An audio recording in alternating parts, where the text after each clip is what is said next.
اگر آپ کو اپنے کسی عزیز یا دوست کی کال موصول ہو اور وہ کسی ایمرجنسی کی صورت میں آپ سے پیسوں کا تقاضا کرے تو اسے پیسے بھیجنے سے پہلے ذاتی طور پر فون کر کے کنفرم ضرور کر لیں، کہیں ایسا نہ ہو کہ آپ کسی فراڈ کا شکار ہو جائیں۔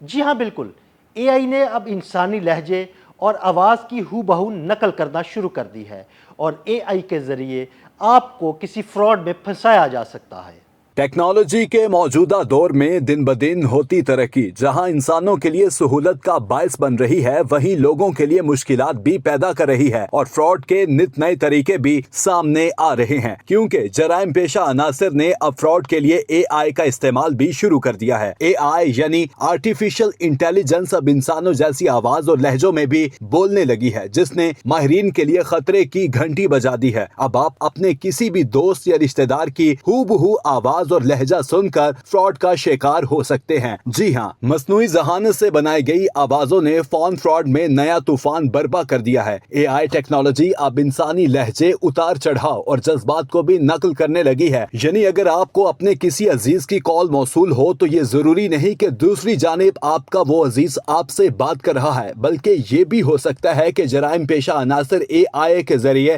آپ کے عزیز کی آواز اور لہجہ بدل کے آپ سے فراڈ کرنے کا منصوبہ بنا رہا ہو اور آپ اسے اپنا عزیز سمجھ کر جرائم پیشہ عناصر کی جانب سے فراڈ کا شکار ہو جائیں۔ ایک تازہ تحقیق کے مطابق 58% لوگ جعلی آواز کو اصل انسانی آواز سمجھ بیٹھے ہیں۔ مطالعہ کے مطابق برطانوی لہجے والے اے آئی آوازوں کو زیادہ قابل اعتماد سمجھا گیا ہے۔ ماہرین کا کہنا ہے کہ اے آئی آوازوں کو دھوکہ دہی اور جعلی خبریں پھیلانے کے لیے استعمال کیا جا رہا ہے۔ ڈیپ فیک آڈیو سے رشتہ داروں کی جعلی کالز کے ذریعے پیسے ہتھیانے کے کیسز بڑھ گئے ہیں۔ 2025 کی پہلی ششماہی میں ڈیپ فیک فراڈ کے کئی کیسز سامنے آئے ہیں۔ ڈیپ فیک فراڈ کے ذریعے $547 ملین سے زائد کا نقصان ریکارڈ کیا گیا ہے۔ ایک ایسا ہی واقعہ اٹلی میں پیش آیا ہے، جہاں وزیر دفاع کی نقل میں ارب پتی کاروباری شخصیات کو فون کر کے رقم مانگنے کا واقعہ پیش آیا ہے۔ فراڈ کرنے والوں نے مصنوعی ذہانت سے اٹلی کے وزیر دفاع کی آواز کا ڈیپ فیک تیار کیا اور جعلی آواز میں صحافیوں کی رہائی کے نام پر لاکھوں یورو کی درخواست کی۔ اٹلی کے معروف بزنس مین ماسیمو موراتی نے رقم منتقل کی، تاہم پولیس نے اکاؤنٹ منجمد کر دیا۔ ماہرین کا کہنا ہے کہ آج کل کے دور میں اے آئی ویڈیوز بھی حقیقی لگنے لگی ہیں، جن کی شناخت کرنا مشکل ہو جاتا ہے۔ رواں سال کے آخر تک 80 lakh deep fake videos on line share ہونے کا امکان ہے۔